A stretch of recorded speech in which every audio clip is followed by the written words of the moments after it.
Hi friends, ನಮಸ್ತೆ. Welcome to my YouTube channel.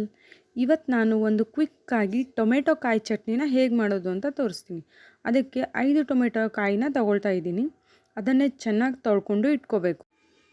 ಇವಾಗ ನಾನು ತೊಳೆದಿರುವಂಥ ಟೊಮೆಟೊ ಕಾಯಿನ ಚಿಕ್ಕ ಚಿಕ್ಕದಾಗಿ ಈ ರೀತಿ ಕಟ್ ಮಾಡ್ಕೊಂಡಿದ್ದೀನಿ. ಅದರ ಜೊತೆ ಖಾರಕ್ಕೆ ಮೆಣಸಿನಕಾಯಿನೂ ಸಹ ಫ್ರೈ ಮಾಡಿಟ್ಕೊಂಡಿದ್ದೀನಿ.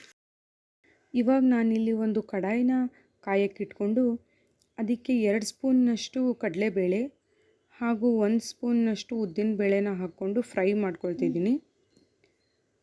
ಇಲ್ಲಿ ಉದ್ದಿನಬೇಳೆ ಹಾಗೂ ಕಡಲೆಬೇಳೆ ಚೆನ್ನಾಗಿ ಫ್ರೈ ಆಗಬೇಕು. ಆ್ಯಂಡ್ ನೆಕ್ಸ್ಟ್ ಅದಕ್ಕೆ ನಾನು ಒಂದು 1/4 ಸ್ಪೂನ್ ಆಗುವಷ್ಟು ಮೆಂತ್ಯ ಕಾಳನ್ನು ಹಾಕ್ಕೊಳ್ತಾ ಇದ್ದೀನಿ.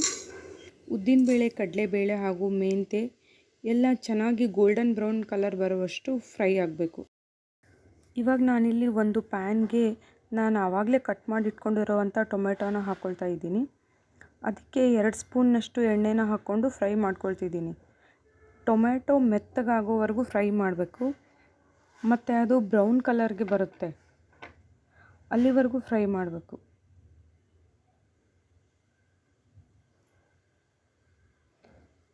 ಈ ರೀತಿ ಗ್ರೀನ್ ಆಗಿರೋ ಟೊಮೆಟೊ ಫುಲ್ಲು ಬ್ರೌನ್ ಕಲರ್ಗೆ ಬರುತ್ತೆ ನೋಡಿ, ಈ ರೀತಿ ಬರಬೇಕು.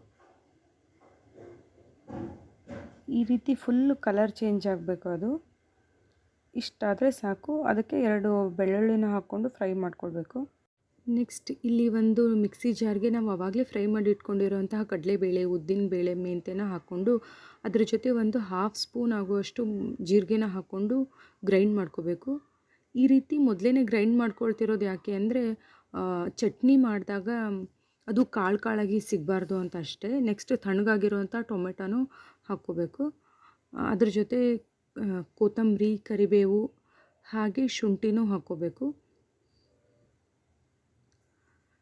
ಆ್ಯಂಡ್ ಹಸಿಮೆಣಸಿನ್ಕಾಯಿನೂ ಸಹ ನಾನಿಲ್ಲಿ ಆ್ಯಡ್ ಮಾಡ್ಕೊಂಡಿದ್ದೀನಿ. ಖಾರಕ್ಕೆ ತಕ್ಕಷ್ಟು ಹಸಿಮೆಣಸಿನ್ಕಾಯಿನೂ ಹಾಕ್ಕೊಳ್ಳಿ, ಅದು ಈ ವಿಡಿಯೋದಲ್ಲಿ ಸ್ಕಿಪ್ ಆಗಿದೆ. ಆಮೇಲೆ ರುಚಿಗೆ ತಕ್ಕಷ್ಟು ಉಪ್ಪನ್ನು ಹಾಕ್ಕೊಂಡು ಗ್ರೈಂಡ್ ಮಾಡ್ಕೊಳ್ಳಿ. ಚಟ್ನಿ ತರಿಯಾಗಿರಬೇಕು. ಫುಲ್ಲು ನುಣ್ಣಗೆ ರುಬ್ಕೊಂಡ್ರೆ ಟೇಸ್ಟ್ ಅಷ್ಟು ಚೆನ್ನಾಗಿ ಬರಲ್ಲ.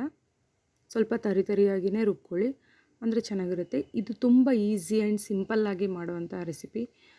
ಟೇಸ್ಟ್ ಕೂಡ ಚೆನ್ನಾಗಿರುತ್ತೆ. ನೀವು ಒಂದು ಸಾರಿ ಟ್ರೈ ಮಾಡಿ ಆ್ಯಂಡ್ ಹೇಗೆ ಬಂತು ಅಂತ ಕಾಮೆಂಟ್ ಮಾಡಿ. Thank you. ಬಾಯ್.